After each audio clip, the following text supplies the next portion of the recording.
Hello and welcome back to another Grand Cross Age of Titans video.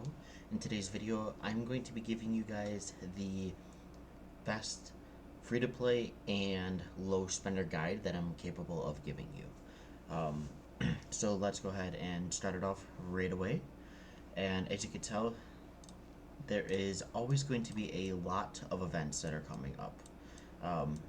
As a free-to-play or a low spender, you should try to time every single thing that you do in your city according to any of these events that pop up. So if we go to the Genius event, this one is a gathering event. So although you should always have your farmers out whenever you are not really, playing the game, or you might be at work, or just before bed, this is one of the easiest ways to get just a couple free hours with the speed ups, a couple production speeds. All of this stuff is going to benefit you in the long run. It might not seem like a lot, but it all really adds up over time. Another really good one is the Architect of the Century. So I just can go ahead and claim all these. Once again, this is one that resets daily. It's usually for a day or two. And the stamina potions are absolutely amazing. And I recommend you heavily going for this if you're capable of doing it. We're also going to have another event which is called the Limit Break. Same type of thing. But on these, you can get some mana stones, and you also get a bunch of stamina recovery. Another one that you should be looking at whenever it pops up is the trading port. So you're able to trade resources for certain speed ups. Like I bought the 16 hours of the speeds at a 10% discount. A lot of the just resources for speeds or anything of the sort, I don't particularly look at the value if it's 10% off and 90% off or something like that. But as someone who is a little bit more of a free-to-play player and really relies on all the gathering, you might want to take a little bit more of a look on that. For if you're really low on wood or something, the trading port is always a good resource if you have a couple spare gems. So now you're kind of in your city area and you're kind of wondering, what should I focus on? What am I going to be able to do in the game as a, free-to-play or low spender?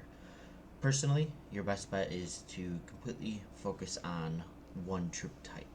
So if I go up into here and look at my troop stats, as you can tell, there are a couple different troop types. So we have infantry, archers, cavalry, and then I consider them catapults, but they are the combat engineers in this game.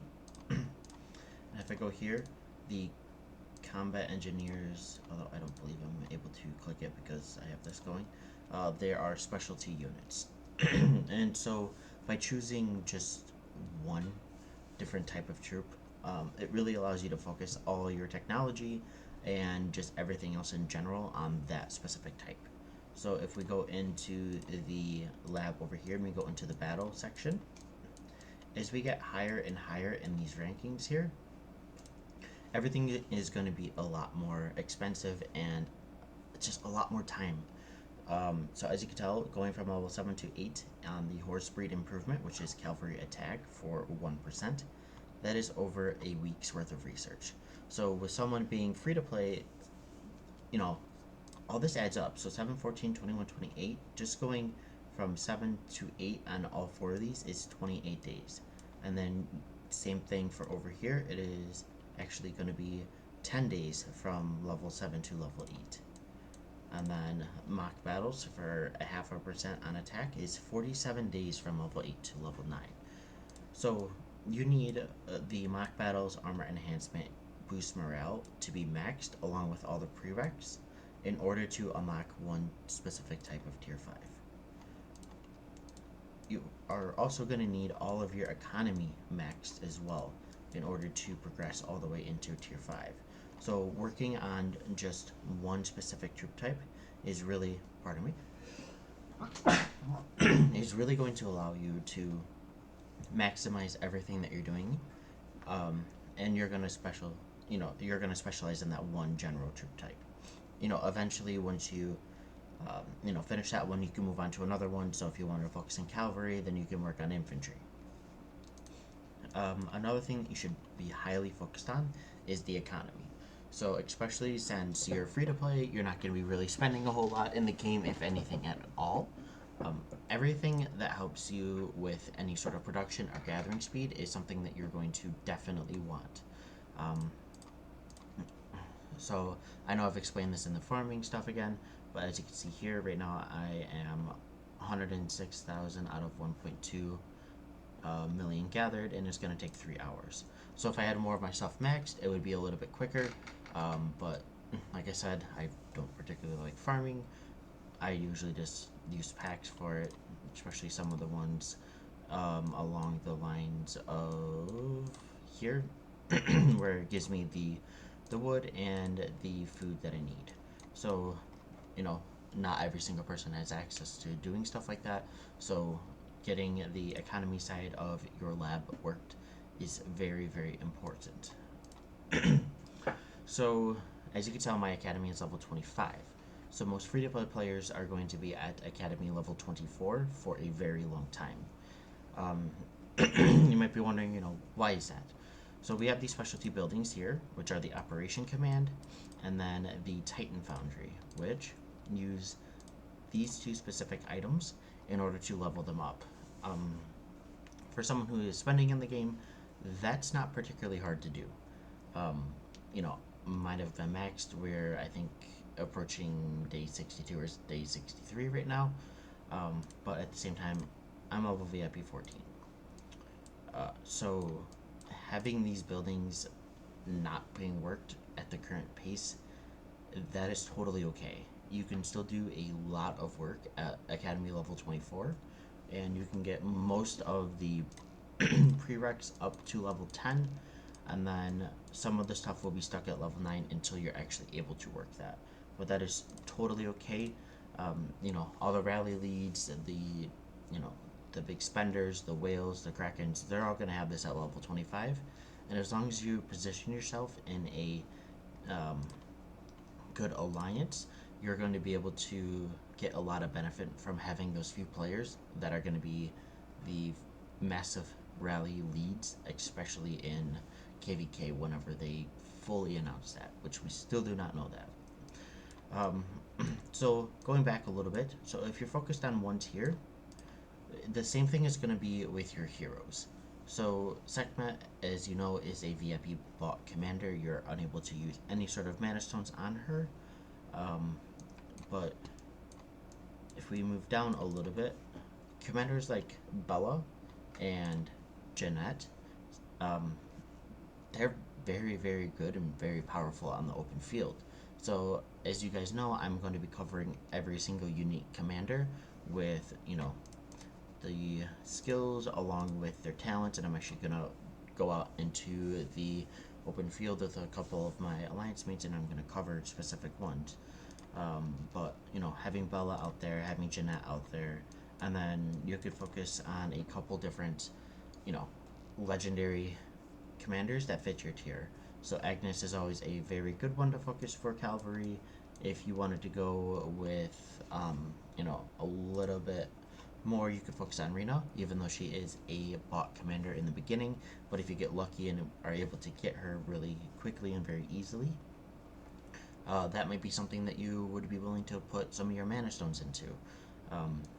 So speaking of mana stones, they are these guys here, the chapter or the Cross 1, the Season 1, and then just the general legendary mana stones. So a lot of players, especially free to play and low spenders, they need to save these for commander specific, especially if your cavalry, you might want to invest these into Rena and maybe Agnes, so that way you can have a couple legendaries out there on the field leading, along with maybe someone like Bella or Jeanette out, or even Galahad as a secondary, and that way you have marches on the field.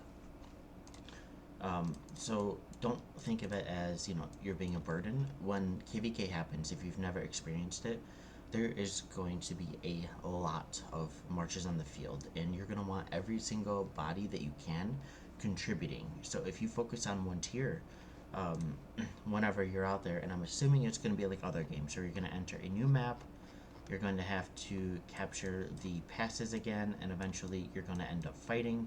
So let's say we had one world here. So let's say this is Kingdom 16 and this is Kingdom 15. As soon as these passes open into this area, we're going to be fighting for control of this area of the map.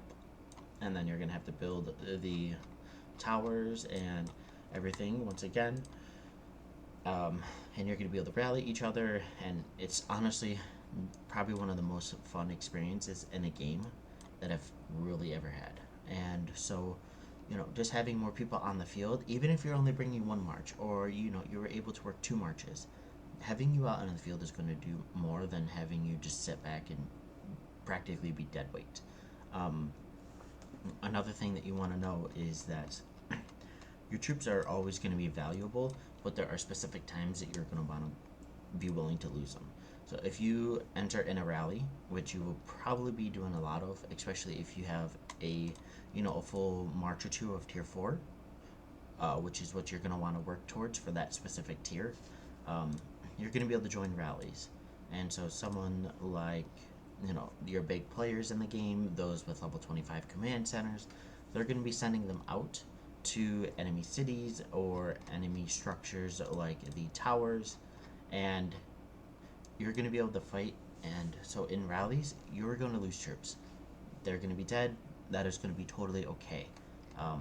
That is just part of the game, and you have to be willing to lose some of your troops, which is why I have no problem with having my tier 1 army. But that's beyond the point. So just having you out on the field is going to help a lot. And as always, going back to just having the resources in order to maintain your few marches to fight on the field and still be able to heal in your hospital, that is amazing.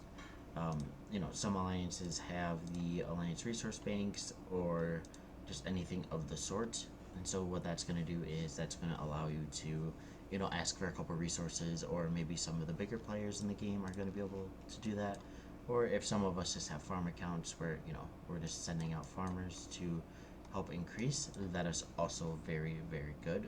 And that's going to be that kind of like that last line, especially for someone who's fighting super hard, they're running out of resources quick. I don't think any alliance leader is going to have a problem with giving you a couple of resources, or having a player like myself who's like, okay, here's 10 million of each, let's have another couple minutes back out in the field, we really need you for this part, and then you can go back to a safe zone and you can farm some more, so that way you're ready for the battle tomorrow. Another thing that you should really be focused on is all your speeds here. So like I stated in the earlier portion of the video, there are going to be specific events that give you, the best bang for your buck. So across on the back of your hand is one of my favorite events. So this allows you to get the Atlantis Castle skin along with some speeds and, some advanced prayer books. So as I've showed you before, the stamina here is quite easy to get, and this is one of the great times that you should be out there and kind of grinding levels for your commanders or your heroes. A level 60 commander allows you to take more out into the field than, let's say, a level 40, and you want as many troops out on the field as you can. So in order to do that, then you're able to claim these, which allow you to work your commanders even more, which I will do just my free one real quick, and I get much, so that's totally okay. You're also going to have the Grand Summon. So as a free-to-play or a low spender, I really doubt that you're going to be using this event very often. As you can tell, it is quite expensive. If you wanted to max this out throughout all 3 days, or every single day, which is 3 days for 4 rounds, so whatever 12 days times 48,000 gems is, I really don't feel like doing it. I think it's like in the realm of 560, 600,000 gems, which is a lot of money, even for someone who's spending money in the game. So if you're just kind of, farming and hoarding your gems, you might want to wait until you get a hero that is specific for yours. So like Agnes, she is a decent one to invest in if you wanted to go cavalry. She's cavalry and she's attack. She's great out there. I believe I'm testing her today with different pairings, so that way, we can get some more stuff going, and then we can kind of go from there. But if you see someone, like Biam, who is specifically adept for hitting castles, that might not be someone who you want to go for, especially in the early game. I knew that I was going to be spending money in the game, and I knew that I really wanted him, because from what we knew, he would probably end up pairing with Belly, who's going to be primary, and then Biam's going to be secondary. And this is going to be an amazing march to hit against cities and just hit against pretty much anything in the game. So once again, going back to the commanders portion, the grand summons, you want to be very, very careful, because there's other stuff that you can use your gems on, and that will be in the VIP shop. So let me just get some of the reset stuff here real quick. So you get the stamina recovery, the 5-minute speeds, and a bunch of other stuff that you can just use resources on. So the unique star fragments, honestly, I didn't really need those, but I bought them anyway. You're gonna get a whole bunch of speed ups every week for practically free if you're able to just send out your marches, just to farm. And all this stuff really adds up over time, and it will only benefit you in the long run. Even if you're not planning on using it right away or anything of the sort, that is fine. Just grab it and hoard it. We don't know if there's going to be any sort of part production speed up event, but I'm just currently hoarding these speed ups just in case. You never know. So I'd rather just have this kind of chill here and, just sit, so that way, at least if it occurs, I have the speed ups to participate in it. So if we go to another event, like the Defying Chaos, this is another one that is going to be for, hunting barbarians, and then you're going to get prizes, and then you can end up getting mana stones, which you saw right here. The season of mana stones, those are like some of the best currency next to gems in the game. This is an event that you want to plan for, and you want to, this is when you should be using your stamina potions. At least when one event happens with the, barbarians out in the field. Otherwise, you should be in horde mode. Everything that you do, like I said, you need to be able to add value to your account and your game, or even just your allies. So we have the alliance missions here. Ours is just supporting each other. So you always want to be pushing that help button, helping your alliance members speed up. And then you also have the arena, and then the demon extermination. So this will also give you rewards, and depending on your alliance ranking. And then you can also buy X amount of stuff from the shop here for, either you want speeds, or, you need some more unique or legendary stars. Everything is great. And then let me just go ahead and fight someone out into the arena real quick, and I will show you just exactly what you get from the arena. So you can tell I got some XP, some speeds, some stamina, and then a little bit of gold. So this is just free value for your account that it doesn't take more than 5 to 10 minutes to do every single day in this game. You're not going to be as powerful as someone who's spending in the game, but you're still going to be powerful in your own grouping. So I hope I was able to kind of give you a realistic expectation as to what you're going to be able to do as a free-to-play player or low spender in the early game. Like I said, everything is just time. Over time, you'll have Operation Command Center level 25, you'll have the Academy level 25, you'll have the Titan Foundry level 25, you'll have the Castle level 25. That is totally okay. Just play at your own pace. Don't do anything rash or stupid. And just have fun. Listen to your alliance mates. Every single one of us are learning as we go along in this game. Even the earlier servers, some stuff is different. Like, the game wanted us to have an Agnes summon, so we got an Agnes summon. And there's not a single problem with that. That's awesome. We thought it was going to be Belly, but it's not. That's fine. So just do everything that you can to add value to your account while continuously growing. And focus on one tier at a time. That is going to allow you to save a lot of frustration and be able to focus on 2 marches. Then you can throw some troops into a rally or into a flag, and you're just going to have a lot of fun as soon as KVK comes around. So, as always, if you enjoyed it, please like and consider subscribing. If I did miss anything into the any portion of the video that you found added more value, or just any sort of value that I happen to miss, please let me know in the comments below. I always love reading them, and you know, I try to reply to as many as I can in a certain time frame. But with that being said, I hope you have a great rest of your day. Keep growing.